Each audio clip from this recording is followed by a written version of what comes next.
Hello and welcome to Skye Thinking. This is a girls' love visual novel made by Evie Hime, who has made a lot of visual novels. From her we have also played All the Words She Wrote on the channel before. And this, looked like a very cute story. It's like romance, first love type of scenario. It is a kinetic novel, so there are no choices and we can just experience the story. So, let's dive in.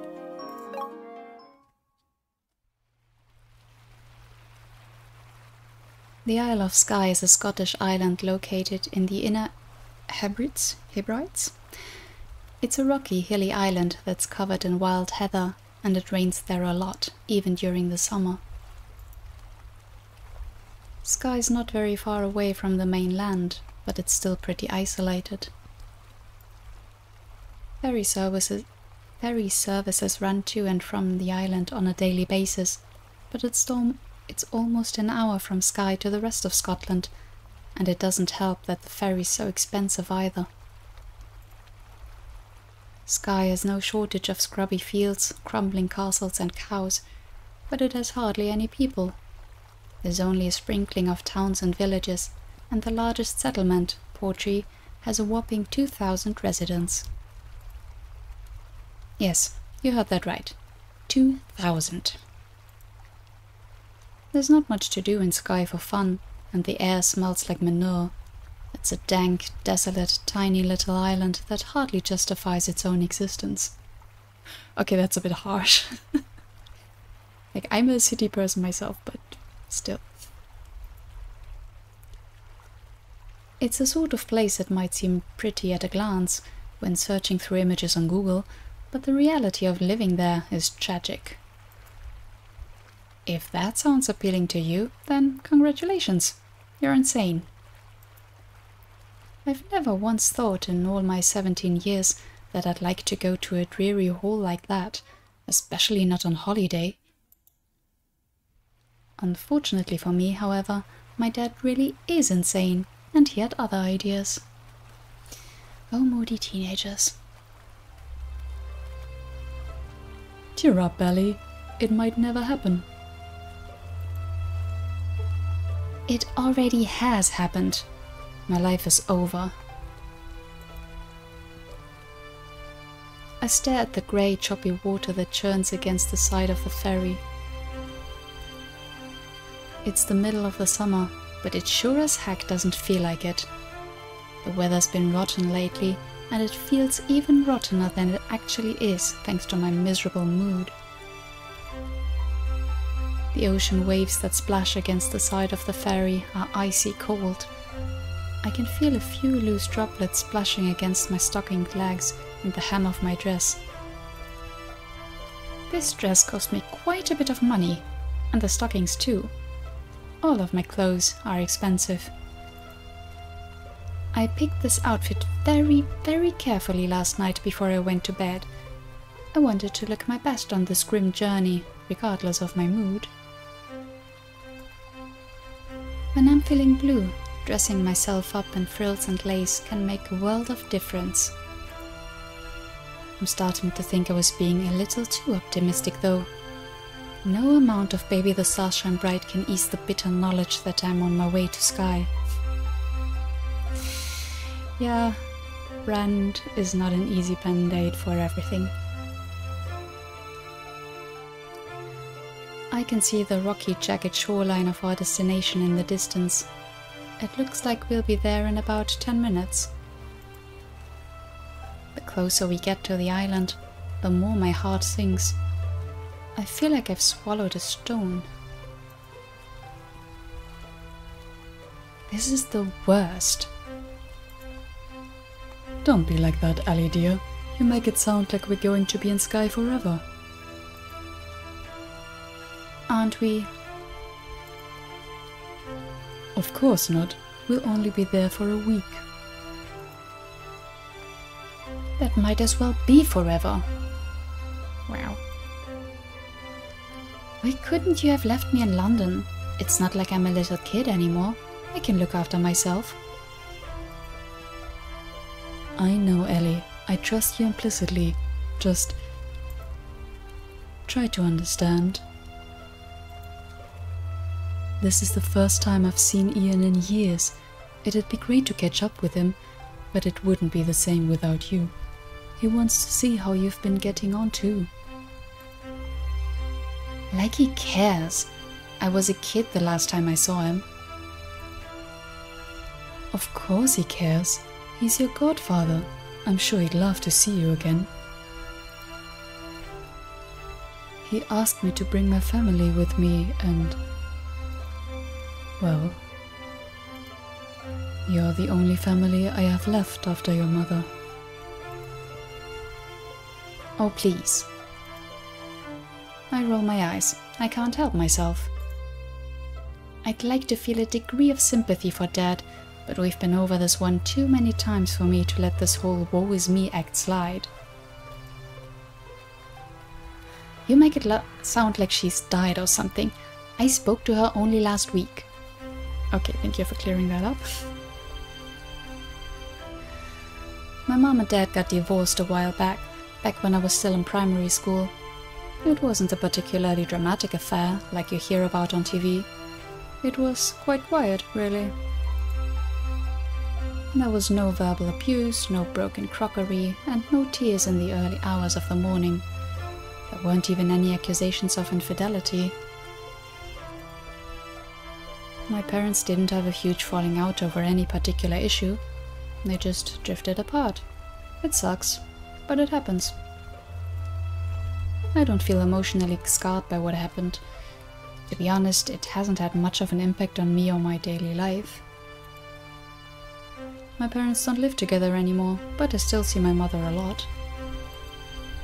She doesn't live in London now. She moved to York to be with her partner, but she visits fairly often and she texts me almost every day. I'm over it, but my dad still acts like the divorce is a huge thorn in his side. I mean, he can still be hung up about it, but yeah, taking it out on the daughter, I mean, never nice. And making this like the only argument he has. He gets all sad and mopey whenever he thinks about Mom, though it's all happy smiles and no worries Pri whenever she comes to see us. I get that my mom was the love of my dad's life, but you have to get over these things. It's been 8 years. When are you going to stop being so gloomy about Mom anyway? Don't you think it's high time you started seeing somebody else? I don't know if I have the time for that, Ellie. I'm too busy at work. You always say that. Because I am. That's God's honest truth. It's hard managing a business and raising a daughter. Yeah. I'm busy with work is Dad's answer for everything. He's always busy with work. It's not like he's a rocket scientist or anything though. He's just a photographer. When Dad gets caught in his work, he shuts the rest of the world out. This is a pretty common occurrence, and it can happen for days at a time. Sometimes I wonder if that's why Mom moved out. Well, that and her belated realization that she's more attracted to women than she is to men. If you're really that busy, you should have stayed in London. I can't stand Skye. Don't be like that, Ellie. We've never been there before. I don't need to go there to know it'll be a dump. I already looked it up. We'll be staying in the middle of nowhere. Ardvasa's isolated, I'll give you that, but it's very pretty. I've seen the photos. Maybe I'll take some photos of my own too. I brought all of my equipment with me. Of course you did.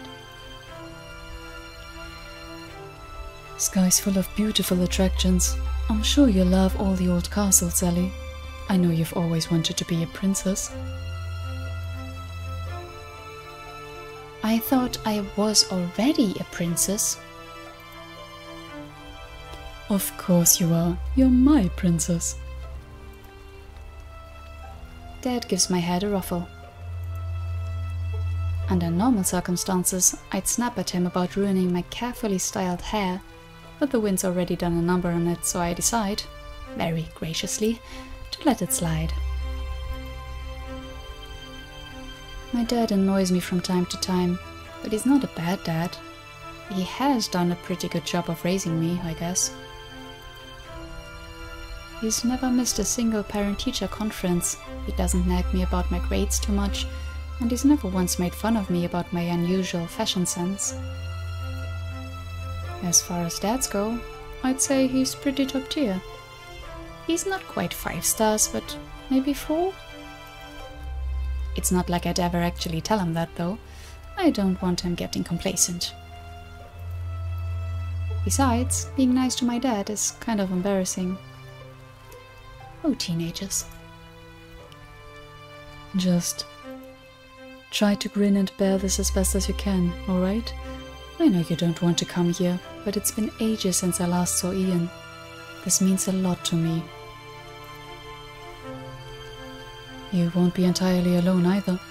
He has a daughter about your age. Don't you remember Piper? Not really. I only met Piper once, back when I was like 5. I don't remember what she was like at all. But even if I did, I doubt it'd be much use. More than 10 years have passed since then. Piper won't be the same as she used to be. I'm certainly not the same. There is one thing about her, however, that sticks in my mind. Wasn't she ginger? Yes, she was. Still is. So is Ian. He was hoping she'd inherit Hilda's hair, but apparently not. Wasn't Hilda a tall, blonde lady? Yes, that's right. You remember her then? Only because of her laugh. She sounded like a horse. Alice. Dad scolds me, but I can tell he isn't putting his heart into it. It looks like he's trying not to laugh. You can't say that about other people. Why not? It's the truth. Yeah, but you know some truths. I know it's the truth, but it's rude. Don't tell Hilda you said that, or Ian. I won't. I'm not stupid. I'm not like my dad, who decided to waste a whole week in the Isle of Skye at the behest of his oldest friend. My dad's known Ian Carter even longer than he's known Mom. They grew up together in Manchester, only a couple of doors down from one another. They went to the same primary school and secondary school, and even the same university in London. They've been inseparable for forever. Then, a couple of years before the divorce, Ian decided to uproot his family and move all the way to Scotland, Skye to be more precise. Well, I'll call my dad stupid, but at least he's not as daft as Ian. Such a judgmental teen, yeah. Great. Oh, look. My dad points at Skye, whose craggy shores are looming ominously before us. We're almost there. We'd best get back into the car. Sure. Dad steps away from the railings and hurries back to his old Nissan, but I'm a little more hesitant. I remain at the railings a split second longer, my arms resting against the cold steel. The wind's playing merry hell with my hair, and my stockings are slipping down my legs, but I don't bother adjusting any of these oh-so-important details. I might be dressed up like a princess, but there's nobody on Skye I want to impress. Not my godfather, or horsey Hilda, or their ginger spawn. I wish I could click my heels together, like Dorothy from The Wizard of Oz, and teleport myself back to my bedroom in Croydon. I wish I was anywhere but here. but I'm old enough to know that wishes don't come true. It's just a week, you will live. Like, we've all been there with this kind of feeling. But yeah.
Wow, spoilers in the intro/trailer. But I mean, we all know where this is going, right? The journey is what's important. Ardvasar, which I'm not sure I'm pronouncing correctly, is a small village on the coast of Skye, though that doesn't say much. All the villages on Skye are small, all of the towns too, and most of them are located on the coast. The village is only a stone's throw away from Amadel, where the ferry docked. But that's not saying much either, given how tiny this godforsaken lump of rock is. There's one hotel in Ardvasar, but even that feels like one hotel too many. It's an old building that dates back to the early 1800s, or so its website says. It's a relatively large building, for Skye at least, with whitewashed walls and a sign above the door that bears its name in a slanting font. That's not where I'll be staying this week, however. They'd booked as a holiday cottage right by the coast, a small squat building with a crooked chimney that's surrounded by scrubby trees. The cottage only has one floor, but it does have 2 bedrooms, thank God. I like my dad, but I don't like him enough to share one room with him for a week. We arrive at our holiday home a little after 5. My dad parks his old Nissan on the grey curb outside, this place isn't plush enough for a driveway, then starts shunting our luggage inside. I was half hoping that the interior of the cottage would be more inviting than the unkempt, run-down exterior, but hope is a rare and fleeting thing in Skye. The cottage is small, so small that it feels claustrophobic. Claustrophobic. Jeez. The halls are very close together. Yes, I can read. The walls are very close together, and there's barely enough room to swing a cat around.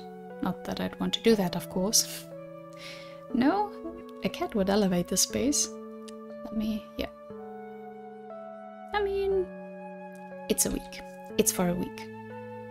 Come on. It's not so bad. You could be camping. The walls in the living room are made of stones, not bricks, and they warp and distend like something from a surrealistic painting. The stones are leathered with layers of white paint, but the paint job's flaky and uneven, too thin in some places and too thick in others. The ceiling's dangerously low and supported by wooden beams that look half rotten. I bet they're teeming with wood lice. The floor is similarly wooden, made of burnished boards only partially hidden beneath a red rock. The armchairs and the sofa are packed together around a boxy TV, like OAPs at a bus stop. They look like the soft of chairs. They look like the soft of chairs OAPs might favor too, dun brown and hopelessly outdated. Okay. The sight of the living room does little to lift my already flaccid spirits, but my own bedroom is an even more depressing sight. My bed is a small, narrow one, like something from a prison cell. It's hemmed in against a white, flaky wall and a brown— why is everything in this place brown— side table with a wonky leg. Again, it's not that bad, it's just a week, but I'm sure we'll get lots more complaining. Teenagers. There's an old chest of drawers in one corner, an even older wardrobe on the opposite wall, a window that lets in the greyish sunlight, and that's about it. This place is a far cry from my sophisticated, elegant bedroom back in Croydon, with its double bed and vanity table and cloth mannequin for coordinating my outfits. My room is white and black and it's very modern. There's a lot of neutral colors and smooth, clean lines. There's absolutely no space in my inner sanctum for rotten floorboards and ugly floral curtains. My room smells a lot nicer than this room too. I like to burn incense and light scented candles in my room all the year round, so it has an appropriate scent for each season. Lilacs in the spring, citrus in the summer, cinnamon in the autumn, and roasted chestnuts in the winter. This dank little room, however, smells of one scent, and one scent alone. Cow. Okay, that's unpleasant. Did you not bring any candles? That would have been nice. Just put a scented candle and you're fine. Ugh. My nose wrinkles. I press a hand against my mouth, as if this might combat the musky aroma of animal. It's funny that this place stinks of cows when the streets were entirely devoid of life, from what I could tell, but I guess I should have expected it. Skye surrounded by countryside, and there was no shortage of cattle on our 5-minute car journey here. What a joke! I sink onto my bed, my energy having deserted me. The wooden bed frame creaks alarmingly the moment I descend upon it. It's not going to fall apart, is it? This place is so minging, I wouldn't even be surprised. This place is awful. It's the absolute pits. I look around the room dispassionately, hoping I might find something to like about it. But it's not to be. This place really is dire. It's even worse than I anticipated, which is actually pretty impressive since the bar was already on the freaking floor. How did it fail to live up to even my lowest of expectations? The mind really does boggle. I miss my own bed, and I miss my bookshelves, and I miss my mannequin. I call her Luna. If I had all my nice, clean, familiar things with me, this room might feel a little homier. But there's no way my dad would have let me haul Luna from our house in Croydon all the way here. Yeah, that sounds a bit excessive. I don't think she'd fit in this room anyway. There's barely enough space for my suitcase. It'll only be a week, my dad said. Grin and bear it, he said. That's easy for him to say. He's the one who wanted to come here. I didn't. He didn't need to drag me along. I lie down on the bed. I don't want to think of it as my bed, and stare at the ceiling. There's a hairline crack running along it, and a small dent about the size of a 5-pence coin. This place is quite literally falling apart. Maybe the ceiling will cave in during the night and crush me. I'll bet Dad will feel sorry for dragging me here then. There's a funny story where actually my bedroom ceiling did cave, but I wasn't there. It was while I was overseas, actually, which was great timing. So it's not necessarily a funny story, but I was okay. Why couldn't I have stayed at home?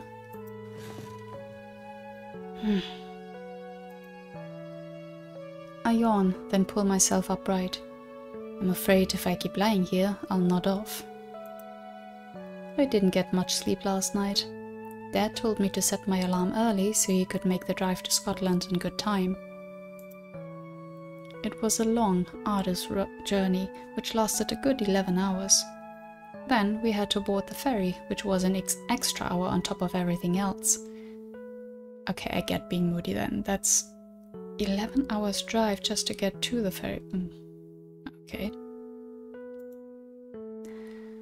I feel like I've been in a near constant state of transit since this morning.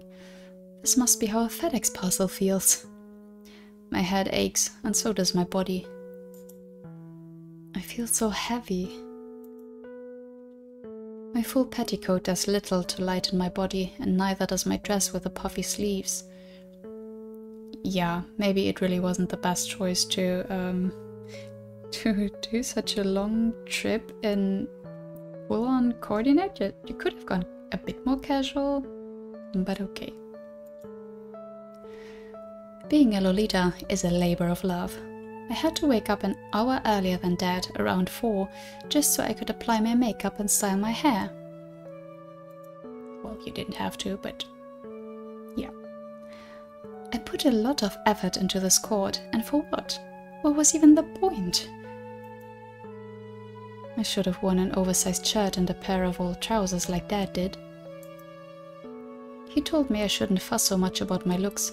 You'll be in the car most of the day, Ellie. But I refused to budge. I decided if I had to go to Skye, I'd go there on my own terms, dressed to the nines in my favorite clothes. I think my outfit's pretty cute, but it's all wrinkled now.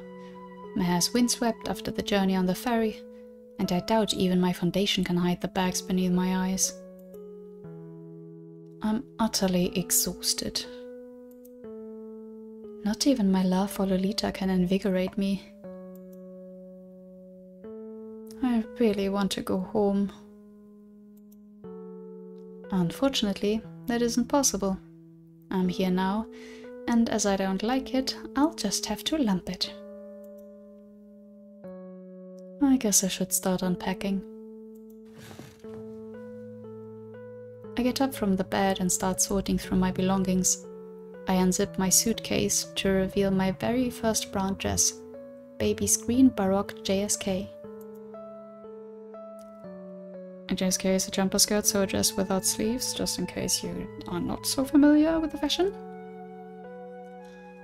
I run my fingers along the fabric softly, as a mother might soothe her small child. In a way, my dresses are almost like my children, even the cheap knockoffs bought for less than £60. The originals are my beautiful, perfect children, all adopted, of course. The knockoffs are my uglier, decidedly more misshapen children, but they're my children nonetheless. Okay, bit of a brand whore. Alright.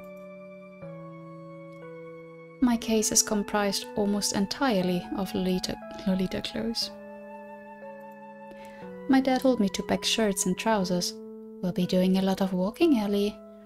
But I hate wearing drab, dull, ordinary outfits. I've worked hard to deck myself out like a princess. Why should I have to compromise on that? Okay, like that's an opinion you can have and like a preference you can have. But then you can't complain about being uncomfortable in your surroundings or like your brand getting dirty or something. Because then you just, like that's your choice, right? I'm just putting it out there. It's hard to feel like a princess right now, though. I take my Baroque JSK in my fingers, marveling at how soft the fabric is, then rise to my feet. I open the wardrobe, preparing to hang it there, pride of place. Ew? But I pause. If I thought my room smelled bad, that's nothing compared to the wardrobe. The stench of mothballs and age is strong enough to bring tears to my eyes, and that's not all. The wardrobe isn't empty. The previous inhabitants of this cottage, whoever they were, didn't do a very thorough job cleaning this place out. There, at the bottom of the wardrobe, is a crumpled pair of what appear to be pajamas. Oh. Okay, I assumed for a moment it would be like a dead rat or something.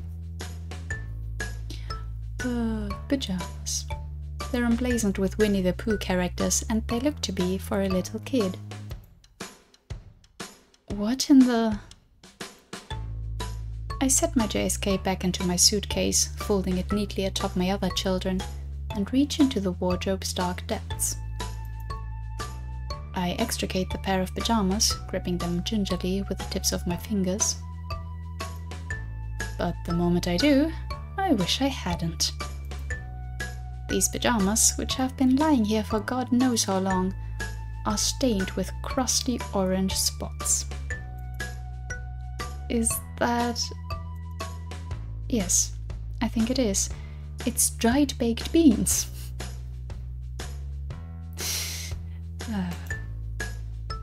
Gross. Okay, better than what I again first... Why am I assuming worse things than she is? Like, I thought maybe the kid that stayed there peed their pajamas in the nights and put them in the wardrobe, like, to hide them, and there was, like, old pee on them. Which would have been worse than beans, right? Like, sure, it's still gross, but... oh boy. I drop the pajamas onto the floor, gagging, and take a hasty step back. This cottage isn't just depressing, it's also disgusting. How am I ever going to survive this? By lowering your standards. But I guess that's not gonna happen anytime soon. It's around 7 when Ian Carter, or as I prefer to call him, my worst enemy, pays our shabby hovel of a holiday home a visit. Since Ian lives in Ardvazar himself, it can't have taken him all that long to get here. It's about a 5-minute walk from one end of the village to the other, tops. Still, he rocks up at our doorstep looking calculatedly windswept, his hair slicked back and the top 2 buttons of his shirt undone. A pair of sunglasses are perched halfway up his forehead, though it's already dark outside, and the strap of a golden watch winks conspicuously on his right arm. Is he trying to show off? Oh boy, okay. Michael! Ian greets my dad with a great booming voice that's loud enough to wake up half the island, and pulls him into a big bear hug. It's been too long. I missed you, mate. I miss you too, Ian. How are things? Things are going well, yeah. I can't complain. It's always sunny in Skye. Ian releases Dad from his manly embrace and shoots me a grin. I think he's trying to joke around, but I'm not buying it.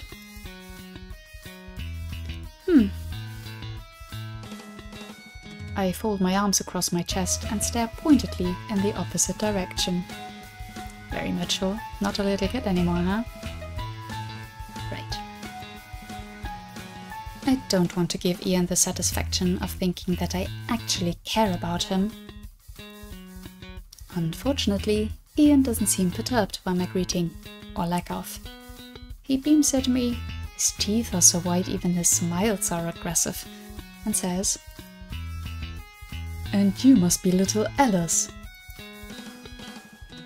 That's right, I'm Alice. I mean, duh, who else would I be? My dad doesn't have any other daughters, that I know of.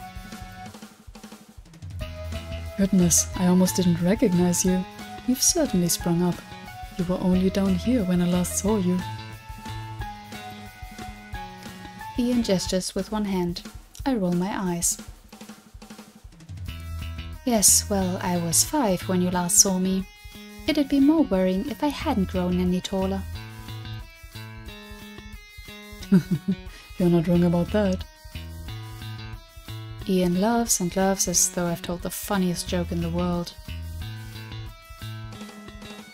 I must say, you're wearing a pretty frock. It doesn't look very practical, though. Are you on your way to the ball, Cinderella? Mm-hmm. That type of sentence every Lolita wants to hear. I wish. I'm trying to sound cutting, but Ian doesn't look even remotely fussed. He laughs again, then bows to me. It's lovely to see you, milady. You're certainly a sight for sore eyes. I don't dignify this with a response. Instead, I sniff. Ian might be smiling, but I think he's making fun of me. Not that that's anything new. I'm used to people making snarky comments about my clothes. My frilly blouses and full ruffled skirts can be a bit off-putting. I've been called all sorts of names in the streets, and at college too. You'd think it'd be kids who say the meanest things, but adults can be pretty catty too. They don't often shout, but they do make snide comments. Ian's overlaboured milady isn't nearly as bad as some of the other things I've heard, but it rankles all the same. I can't stand Ian Carter and his loud braying laughter, or his stupid sunglasses. The way they sit on his forehead it does look a bit stupid, to be honest. What's the point in them anyway? We're not in California. Because only Californians can wear sunglasses. I can't believe you'd ever need sunglasses on Skye, even during the heady heights of summer. I've heard the hottest it gets around here is about 15 degrees Celsius. Oh, okay. The chain of Ian's golden watch winks in the lamplight of the living room, and his teeth look very big and white as he laughs. Ian's very big and white in general. He has broad shoulders like a pro wrestler, and he's so massive his head's in danger of bumping against the ceiling. The living room's small enough without Ian Carter's bulk cramped into it. There's nowhere I can go to get away from him. He seems to be expanding even as I stand there, like an overbaked loaf of bread. At least he came alone. I peer past him, or at least I try to, but I can't see Horsey Hilda or the Ginger Nut. Couldn't they be bothered to come? Sorry, it's just me, Michael. Ian seems to have read my mind. Now, that's a scary thought, because he says this unprompted. I was going to bring the girls along, but I thought better of it. Hilda likes to natter, you know what she's like, and I didn't want her wearing you out after your long journey. I guess Ian isn't as thoughtless as his sunglasses and that golden watch might suggest. If I had to spend this evening in the company of him, Hilda and Piper, I think I'd lose my mind. We can all meet up together tomorrow, when you've had a good night's rest. You got Hilda's travel itinerary, didn't you?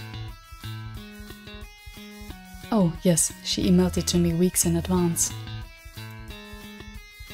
Smashing. Leave it to Hilda to sort things out, eh? She loves arranging timetables. Give her a daily planner, and she's as happy as Larry. While Ian chortles to himself, I shoot Dad a quizzical look. What itinerary? Hilda was kind enough to plan our week out for us. We have a lot of sightseeing ahead of us, Ellie. What sort of sights? I can't imagine there's much to see in Skye other than heather and cows. And I've had more than my fill of that already. Oh, it's mostly castles and things. There are some nice nature walks too. You like that sort of thing, don't you, Ellie?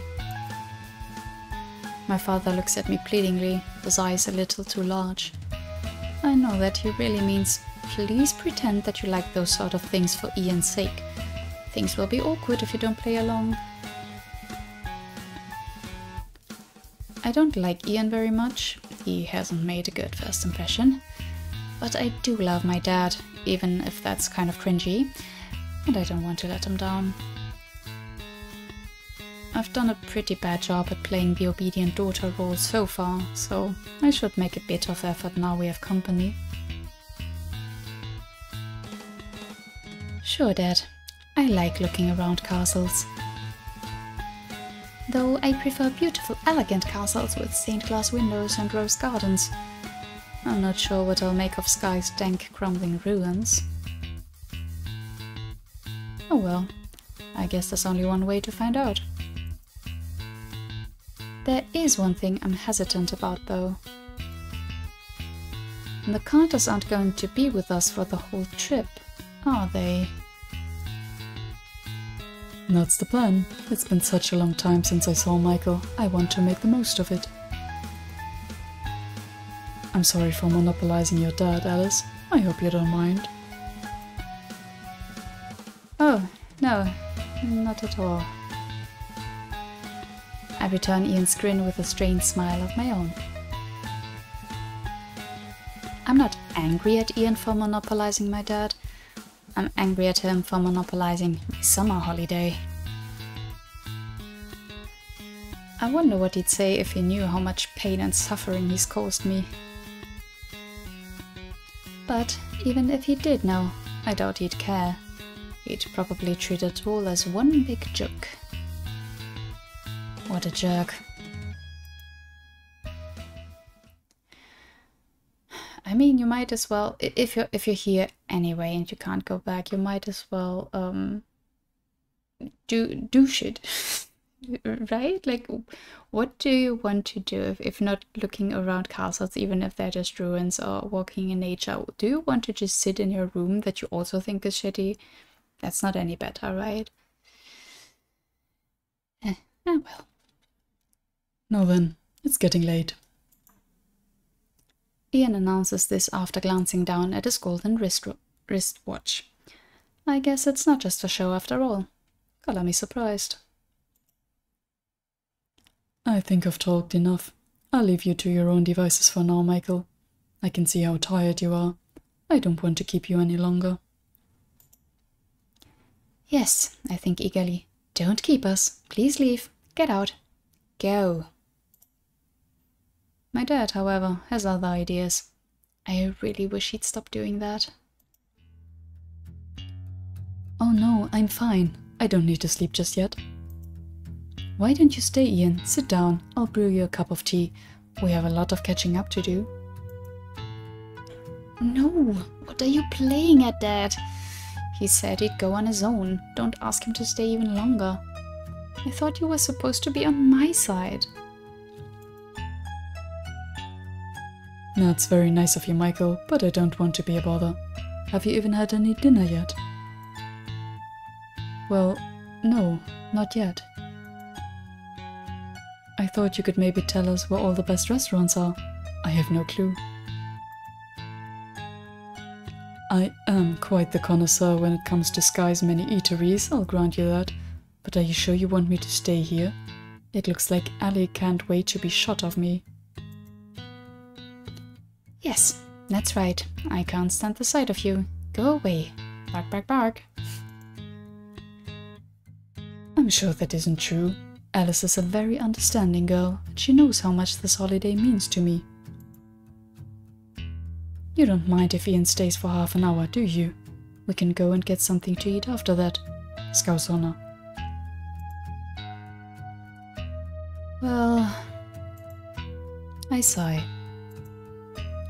Of course I want to get rid of Ian as soon as possible, This town isn't big enough for the both of us, and I certainly don't want to leave. Wait, no, that's not true. I do want to leave, but I can't. I'm stuck here. Since I'm on this rotten holiday for the long haul, I'd rather see as little of Ian Carter as possible. I can't leave, so he'll have to. That's simple logic. I want to get rid of him about as badly as Emperor Nero wanted to cleanse Rome of Christians. Okay. But I have no real power, unlike Emperor Nero, and no senate backing my decisions. I can't exactly set fire to Ian or feed him to the lions. And even if I could, my dad's disappointment would be immeasurable, and his day would most definitely be ruined. I don't want to upset my dad, which means all I can say is... Of course I don't mind. You can stay as long as you want, Ian. I hope Ian will see through my forced politeness. The twitch in my left eye and the furrow of my brows should be more than enough to prove that I don't mean what I say. I want Ian gone as soon as possible, preferably 3 feet under the ground. I can't stand him. I despise him. He's my nemesis, for Christ's sake. He's loud and obnoxious and, worst of all... Oh, alright then, you've twisted my arm. I'll stick around for a cuppa. But just a quick one, mind. I don't want Hilda wondering where I've gotten to. He's terrible at reading the atmosphere. I mean, to his credit, he tried. Like, he tried twice to just get away, so you can really put that on your dad. The way she's like, yeah, being so dramatic. Fun. Fortunately, Ian doesn't go back on his word. He only drinks 1 cup of tea with my dad. But, unfortunately, it's the slowest cup of tea... The slowest cup of tea that I've ever been subjected to. I didn't know it was humanly possible to take an hour over a single cup, but Ian managed to prove me wrong. He really is full of surprises. He's full of stories too, which is why it takes him so long to finish his couple. He's too busy guessing, and he said Hilda was a helpless gossip. I think he must have been projecting, because Ian's chattier than a talk show host. Sadly, he's not even half as interesting as Philip Schofield. Ian tells Dad all about his job in excruciating detail. Apparently, he works as a back-end developer, whatever that means, for some Scotland-based tech company. Ian works from home, though he has to travel to Aberdeen bi-weekly for a bunch of boring old meetings with his bosses. Ian tells my dad about his disputes with his colleagues, his recent dealings with the Americans, as he calls them, scare quotes included, and his dreams of an early retirement so he can enjoy his accumulated wealth.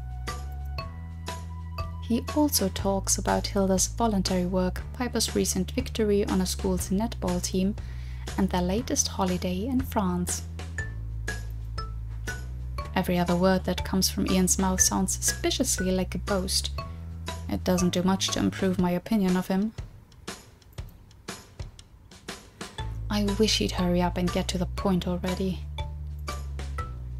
But there doesn't seem to be a point to Ian's stories, other than a desire to show off about how fabulously rich he is and how well he's done for himself. He talks so much my dad barely gets a word in edgeways, but he doesn't seem to mind. My dad just nods thoughtfully and goes and yeah and that's right whenever Lord Ian pauses for breath. I find myself glancing at the clock every 5 seconds or so, willing the minute hand to go faster. By the time Ian finally sets his cup down and says his goodbyes, for real this time, my head feels just about ready to fall off my aching neck. Ian talked for a lot, but he drank very little. He leaves his cup of tea half drunk, now stone cold. Doesn't he need any liquid to lubricate his throat? Yeah, drink water, peeps. Maybe he's some sort of superhuman mutant. He's certainly muscular enough. If he did have physical capabilities on par with Wolverine, though, there's no way he wouldn't boast about it. I guess he's just a regular guy after all. Take that, Ian. You're not as special as you'd like to think. What a waste. I pour the remnants of Ian's tea down the plug hole, then rinse out the cup in the kitchen. There isn't a dishwasher, of course, so it has to be done by hand. I'm careful not to spray any droplets of water on my dress, but I suppose the damage has already been done. My clothes have been through the wars today. The ribbon at the back of my dress is definitely crooked, and my petticoat feels all crushed out of shape. Well, if that's the most of the problem, then come on. I sigh as I place the cup onto the rack to dry. It's around 8 now and I feel exhausted. I'd like to shuffle off back to my room and collapse, but I can't. My stomach's growling at me. It's even emptier than my piggy bank was after I bought my first pair of rocking horseshoes. I last ate at around 2 when my dad stopped off at a McDonald's at the M6. I got my fair share of funny looks there, which ruined the whole experience. It feels like a small eternity since I consumed my chicken nuggets, and I'm desperate for something a bit more substantial. I don't care tuppence about Skye, or even threepence, but this place is an island. You can't walk 5 feet without coming across the coast. Surely there must be some good seafood restaurants around here. And by around here, I don't mean Artvassar. I don't think good is an adjective that can be applied to this miserable hole. Luckily for me, Ian's brief chat with my dad wasn't completely useless. He does know his way around Skye. You'd hope so, given he's lived here for over a decade, and he recommended a couple of restaurants to us.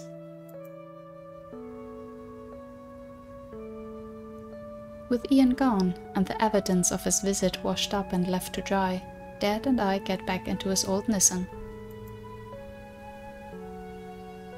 We drive over to Broadford, which is about 20 minutes away down the A851, and we eat at an unassuming place called the Harbour Restaurant.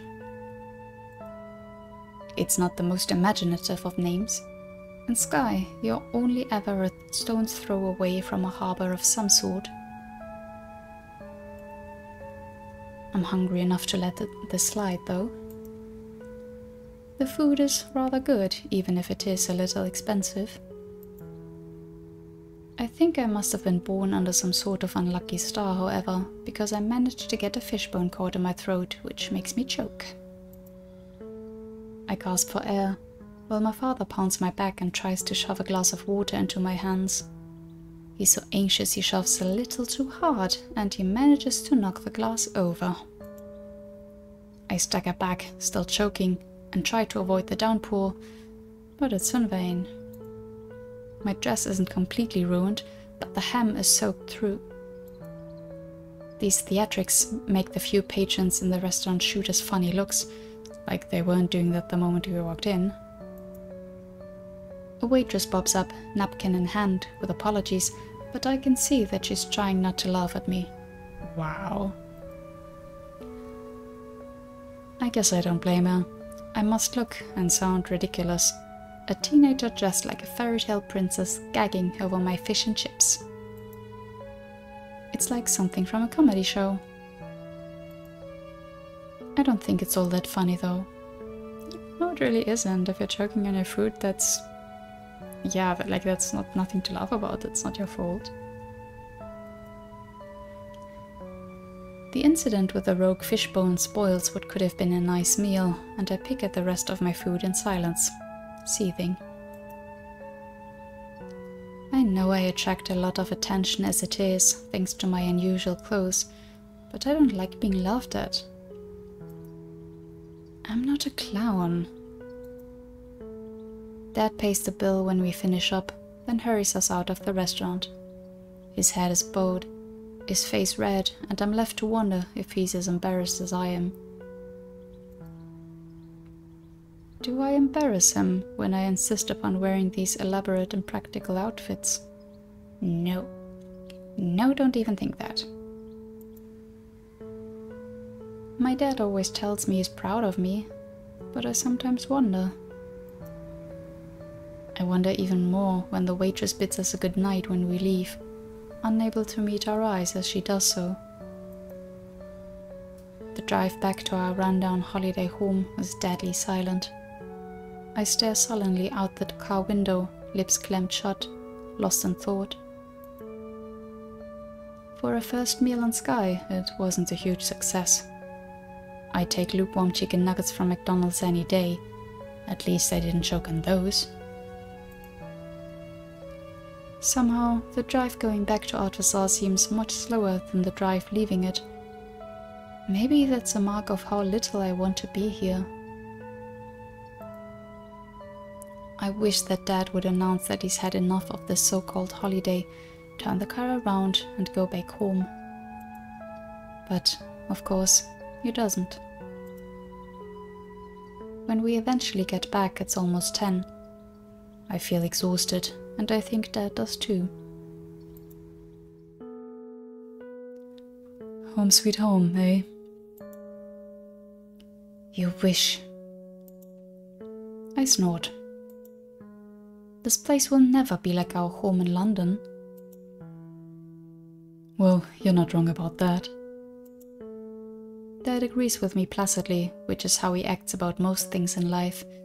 Even very important things, like Mom's eventual decision to file for a divorce. Isn't that part of the fun of going away, though? It's nice to try out new things. It'll keep you young, Ellie. I'm plenty young as it is, thank you very much. And it's not working either. Coming here makes me feel like I've aged 50 years. It's all so boring. I kick one of the chairs sullenly. Now I've taken off my expensive shoes, there's nothing to stop me from venting my spleen on inanimate objects. Take that. Dad doesn't look thrilled by my behavior, however. He's tutting. Don't be so dour, dear. We've been through this already. It's only a week, and today's almost over. You can cross it off your calendar already. Thank God. No. My dad's not a Christian, but he always frowns whenever I take the Lord's name in vain.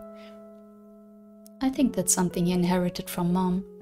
She's Sikh, and she's very big on respecting other people's views and religions. This place isn't that bad, is it? It's homey. I'd never want to live here. You don't have to. This is just a temporary arrangement, and I happen to like it. It's smaller than we're used to, but it still has all the mod cons. Dad, an old TV like this doesn't count as a mod con. It even has a video player, for Christ's sake. I can't remember the last time I've seen a video player. In fact, I don't think I've ever seen one. I've never used videotapes in my whole life. Don't make me feel old. This place doesn't even have proper Wi-Fi. I can't stay logged in for more than 5 minutes at a time before it drops out. Isn't that a good thing? You live half your life in social media. You should be glad for a break. You just don't get it, Dad. You don't get it at all. Maybe I don't, but I'm trying to be positive. You should try it too, Ellie. I'm sure you'll have a lovely time. Just you wait. Now, why does that sound so much like a threat? Haven't I waited long enough? Not quite. Just give it another day, please. We'll be going to Skye Castle with Ian and company tomorrow. I've heard it's a beautiful place. It'd better be if we're going there with Ian. What was that, Ellie dear? Oh, nothing. I scuffed the floor with the tip of my foot. I've always found it hard being angry with Dad, mostly because he never gets angry with me. He doesn't raise his voice, and I don't think I've ever heard him shout. The more annoyed I get, the more he smiles in return. It's almost like he's hoping his enthusiasm will cancel out all my irritation. It's kind of endearing, I guess. In some ways, my dad's a bit like a kid, or maybe a cute and fluffy animal. Being cross with him feels a bit mean, kind of like bullying a small hamster. I'll come with you to this Dun's castle tomorrow if I have to, but I'm not holding out much hope. I bet it'll be an old pile just like this place. Thanks, Ellie. I knew I could rely on you. Yeah. No, I've had enough of Skye for one day. I'm going to go to bed. That's a good idea. I'll hit the dusty trail myself in a few. I need to be up bright and early for Ian. Yes, of course. Perish the thought that we make Lord Ian wait. He is the most important man on Skye. I intend to mutter this under my breath, but it comes out a little louder than I intended. Dad must have heard me, but to my surprise, he doesn't scold me. Instead, he laughs. Yes, Ian can be quite full of himself, can't he? He's never been a modest man. I must have forgotten that, being apart from him for so long. Do you also think Ian's boring and self-important then? I don't know if I'd go quite that far. I like him a lot, but I can understand if he's rubbed you the wrong way. Ian might be a bit of a show-off, but there's no malice to him. He just likes the sound of his own voice. Don't take everything he says to heart. Don't worry, I wasn't. Good. Then you two should get along swimmingly. I'm not so sure about that. Anyway, I really am going to bed now. Night, Dad. Night, Ellie. Sleep tight. Don't let the bed bugs bite. I wouldn't be surprised if there are bed bugs in a place like this. The bean-stained pajamas I found in the wardrobe didn't fill me with much confidence. But I decide to keep quiet about them. I think I've complained enough for the night. What? My throat's starting to feel sore.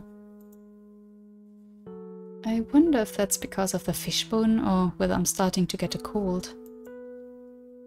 God, imagine that. A cold at the beginning of August. It's supposed to be sunny, but the weather in Skye is dull and grey and miserable. This bodes well for the rest of my stay here. Not. Oh boy. Okay, I think I'm going to leave it here for today. Oh, a bit of a spoiler here, huh? Yeah, anyway, that's been our first day in Skye. Of course, a lot of complaints. Shouldn't have expected anything else. Yeah, didn't meet all the characters yet, so that will be something for next time. But yeah, bit of a fun start so far. Yeah, I'm liking it. I hope you like it too. Let me know your thoughts in the comments down below, as always. And yeah, thank you so much for watching. Until next time, bye bye.